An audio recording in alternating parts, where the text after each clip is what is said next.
killed Ben Anderson and why? Those are the questions that haunt his loved ones, especially this time of year. Ben's life mysteriously cut short on New Year's Eve 2021. This is Arizona Crime Uncovered. I'm Ashley Holden. It's a case full of bizarre twists with evidence found throughout the valley.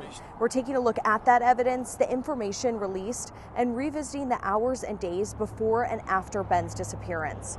With still no arrests years later, I sat down with Ben's friends who have never stopped fighting for answers and justice. Can you share stories about Ben? How much time do you have? I can just remember being kids driving around in my old Toyota with the windows open and the sunroof open and just singing and dancing to music. One of the things that he loved to show me is like where he grew up, and so we would drive through his old neighborhoods, through his grandma's house and the street that he grew up on, and just driving around. One time he took me like all the way to Mesa, like East Mesa, because he wanted to show me something. He was an extrovert. He loved to interact with people. But he would call himself an introvert. Yeah, such a lie. Such a lie. Remembering their friend, Ben Anderson, both Daniel Stachowiak and Susan Disbanko go from having huge smiles across their faces to wiping tears from their eyes. I really don't want to ever get to a point where his memory fades so much, you know, because I knew him for 20 years. He was my very best friend for 20 years. And I've said this before, he was the bookends to my day. He was my first call in the morning and my last call at night. Every day. There's never going to be another executive level tier 1 best friend, and that's okay. I want you to talk me through kind of that 24 and 48 hours when all of this started. It was supposed to start with just a brunch. Ben and I and Chris we went to Vegas, and we actually spent 2 days in Vegas, and we drove home, and we were planning, I think we were driving home on the 29th of December, and I had made a reservation at a restaurant in North Scottsdale for, I think, 9:30 on New Year's Eve. That morning, I was up and getting ready, and he called me. It was 8 on the dot. We were on the phone for maybe less than a minute. And he said, "Oh, I'm not feeling great. Do you mind if I cancel?" And I just let him cancel. Normally, I would push back. You know, I was like, no, you're going to go.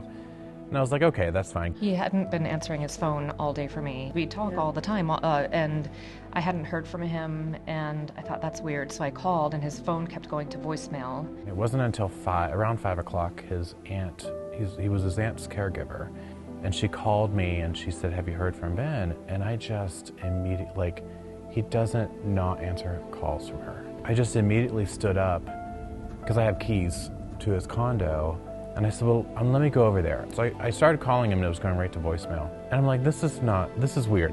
And I knocked, no answer. And so I opened the door. I yelled for him, and he wasn't in there. His clothes were on the floor right next to the front door. To the left was a countertop. The sink countertop was his credit cards and cash. And it was just almost like tossed there.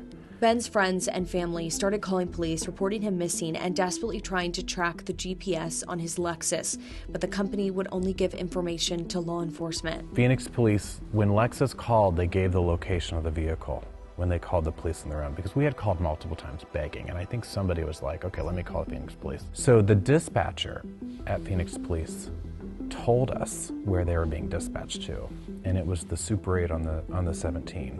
We just went straight there. We saw the officer by the lobby. It looks like they were looking. We looked around, didn't see his car anywhere. And then the officer actually called us, because we asked the dispatcher to have the officer call us. He called us, said, "There's nothing here. We're clearing the call." His friends decided to keep driving around the area and looking, eventually spotting the car at a different nearby hotel inside the parking garage. I had his plate number, because I was able to get it from his aunt. And I saw the plate, and I said, "Oh my God, that's his car."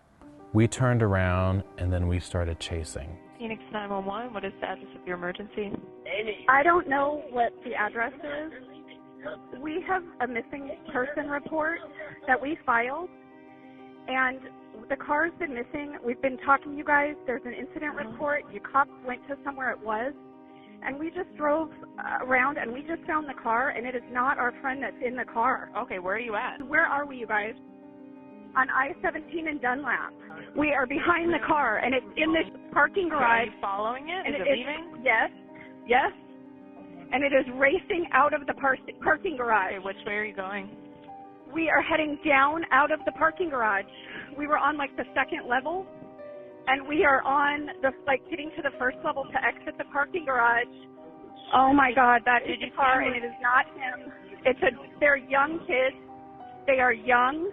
Now I'm really scared of where he's at because his phone's been off all day.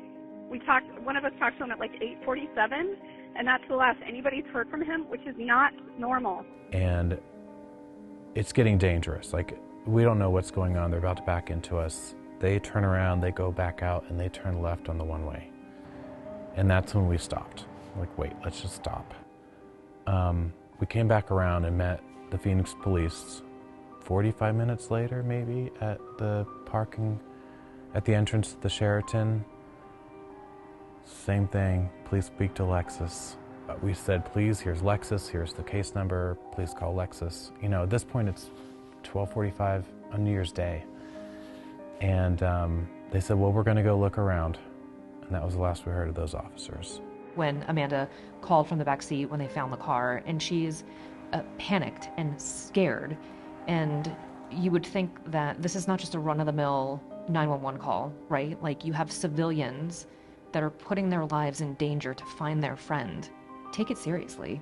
Do you think if they had it would have changed things? I think there would be suspects because whoever was driving his car, or those 3 people that were in his car, know something. While all of this was happening, Ben's friends didn't know he had already been found. I think we have a dead body here. And the mystery of what happened New Year's Eve was just beginning. After chasing Ben's car and losing sight of it for hours with strangers behind the wheel and Lexus also losing connection, the car was ultimately found torched in a familiar place. We pulled into the UEI parking lot, what was it, 4 o'clock in the morning? And there was this car. In a shared parking lot right next to the hotel where Ben's friends originally found the car, there it was, unrecognizable. Years later, I met Ben's friends in the same spot. Still remember coming around this parking lot and finding the car burnt, and we just instinctively sort of knew that that was it. This has now escalated to something much more than maybe just a missing person. And that fear that came across our minds of, we've been searching for him, he's a missing person, and now his car, somebody had his car and the car is now destroyed. The escalation went high in our minds that this is something more serious. It was a different feeling of dread. It was just shocking and made you realize that there was really something very wrong. It would be days until his friends would learn officially Ben had been found in the middle of the desert near New River on New Year's Eve by the Maricopa County Sheriff's Office. Sarge, I can't, it's possible this might be a body. Inside a vehicle, or? No, he's out here in the desert laying on the side of a hill. Body camera video from the call released in 2024. He might have slipped and fell, and I might have, but I don't know what would set him on fire. You know, or why he would be on fire. I think we have a dead body here, Sarge.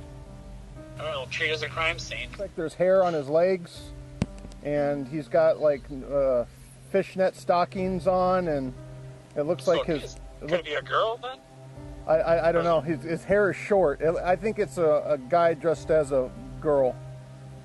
And there's 2 guys that are here also too, and at the top of the hill where he landed, it looks like there's blood up there. So I think we might have something here.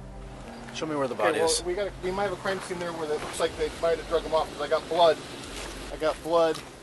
Okay, why are these guys up here then? Because these guys who were I gotta call you back. They found it. Well, they didn't find it. They were told by the 2 guys down there, and they were coming back looking for a place to shoot. They said that, hey, there might be a mannequin on fire. So they came here, stopped, and then they went and looked and saw what it was. The guy in the gray, he actually went down there. He was thinking it probably was human, so I had him come back up. So where do you think they were dragged down then? I don't want to I don't know about these tracks here, though. I'm kind of concerned about these tracks right here. How you guys doing? Good. I got blood right here, and I got blood over here at the peak. That looks like that possibly that maybe if he got unloaded. All right, it's confirmed human then? Their fire, you're saying yes. So I need tape right here then, all the way back here. I need everybody back on this side. Days later, MCSO confirming that person was Ben Anderson. ABC 15 covering the news as it broke. 41-year-old Benjamin Anderson disappeared from his home on December 31st, only to be found dead roughly 30 miles out in the middle of the desert. His burnt-out car found right here in this parking lot. And as we take a look around, you can certainly see the remnants left behind from the flames. It was him, and they were going to set up interviews with all of us to, figure out what's what. His mom kept saying to the detectives she wanted to see the body. They said, you don't want to see this body. You don't want to see this. You don't. So then we sat there, right, and with the family, and they left, and it was surreal. Like, I was almost calm because we had already been through like so much hell. And it wasn't until I left that I broke down in the car. The first 6 months, I would say, we traced the steps. We walked the canals. We're going to figure it out, and we're going to piece it together, and we're going to, whatever we can do to help. If there's some small thing, even the reward money, we raised so much money, and we even went so far as contemplating hiring a private investigator because the case seemed to stall, and really, we're helpless. We're absolutely helpless. And that's, I think, very frustrating too, is, as you can see, the people who loved him, who jumped in to help, were doers. And it's very difficult to be sidelined because really there's nothing that we can do other than what we did. And the last thing that we want to do is make it worse or do something that would impede this case to where whoever did it would get off, because that's the last thing we want. What we really want is justice for him.